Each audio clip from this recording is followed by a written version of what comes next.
गुरमीत मीत हेर हैं मिनिस्टर पंजाब के। उन्होंने बोला है कि जो हमारे पंजाब में क्राइम हुआ है बड़े बड़े, पीछे शिवसेना और दूसरा, उसके पीछे हरियाणा के गैंगस्टर हैं या फिर यूपी से आए थे। पंजाब का उसमें कोई इतना नहीं है, क्योंकि पंजाब जो नया डाटा आया उसमें भी 13वें स्थान पे है। तो तुम तो सरेंडर कर दो ना फिर। अगर तुमने करना ही कुछ नहीं है, तुम्हारे प्रदेश में लॉ एंड ऑर्डर मेंटेन करने की जिम्मेवारी तुम्हारी है।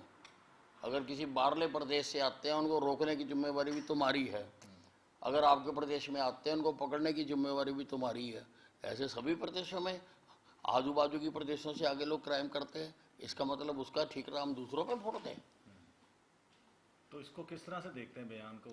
नहीं, वो पूरी तरह से हर फ्रंट पे जो आप पार्टी की सरकार है पंजाब में वो फेल हो गई है। वो किसी तरह से ये तो आप पार्टी का कल्चर है कि अपनी कमियों को दूसरों पर डाल दो। अब जैसे केजरीवाल जी कह देते हैं कि वो दिल्ली का खुद तो ठीक करता नहीं है कुछ भी, और कि जी ये धुआं बाहर से आ गया।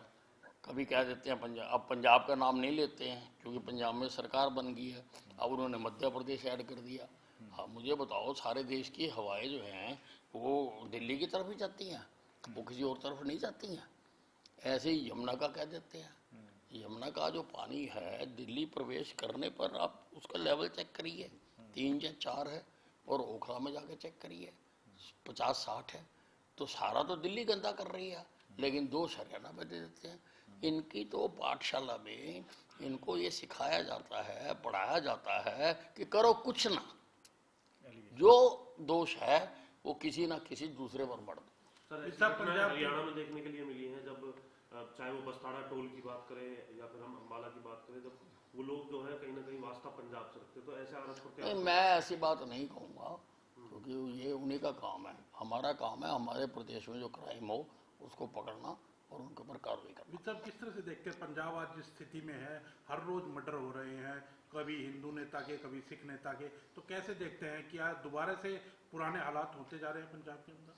नहीं, ये हर मंच पर ये जो पंजाब की सरकार है वो फेल हो चुकी है। इन्होंने बहुत बड़े बड़े घोषणाएं की थी, अब ये उनको पूरा नहीं कर पा रहे, तो this is operation cover up. पर वो तो गुजरात में सारी सरकार गुजरात में आजकल, वो वहाँ भी एलिगेशन बीजेपी के ऊपर लगाई जा रही है।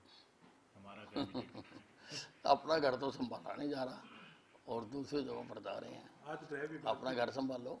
आज गृह विभाग की आपने बैठक की है, कोई तो बताएंगे वो सारा लिख रहे हैं। एक वो कटला लिया, वो कर लेंगे डाटा, लिख लिया कटला लिया जो हरियाणा में। आज किसान यूनियन के लोग मेरे से मिले थे और हमने उनसे बात की है, और हमने उनको सारा डाटा बताया है कि हमने जितने भी केसेस दर्ज हुए थे उन सारों पर विड्रॉल की प्रक्रिया आरंभ कर दी हुई है। बहुत सारे केसेस विड्रॉ कर लिए गए हैं।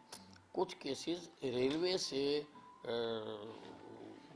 संबंधित थे, तो उनकी भी रेलवे मिनिस्टर से अब हमें अप्रूवल आ गई है।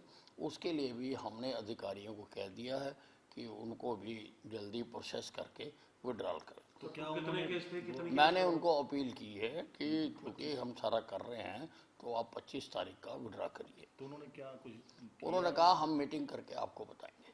तो क्या लगता है कि नहीं होगी या टाल सकती है अभी कुछ? अरे देखिए, अब ये उनका है, हमने अपनी सारी बात उनके सामने रख दी है और सरकार पूरी गंभीरता से सारे केसेस को, 294 केस टोटल रजिस्टर्ड हुए थे और उन सारों का जो लगभग सबका प्रोसेस पूरा हो चुका हुआ है, कुछ रेलवे के केसेस को छोड़ के। रेलवे की कितनी अप्रूवल आ गई है सर आपके में? मिनिस्ट्री से भी आ गया? नहीं, उन्होंने सारों के दे दिया अप्रूवल। अब वो जहाँ जहाँ जिस जिस थाने के हैं अलग अलग प्रोसेस करने पड़ेंगे।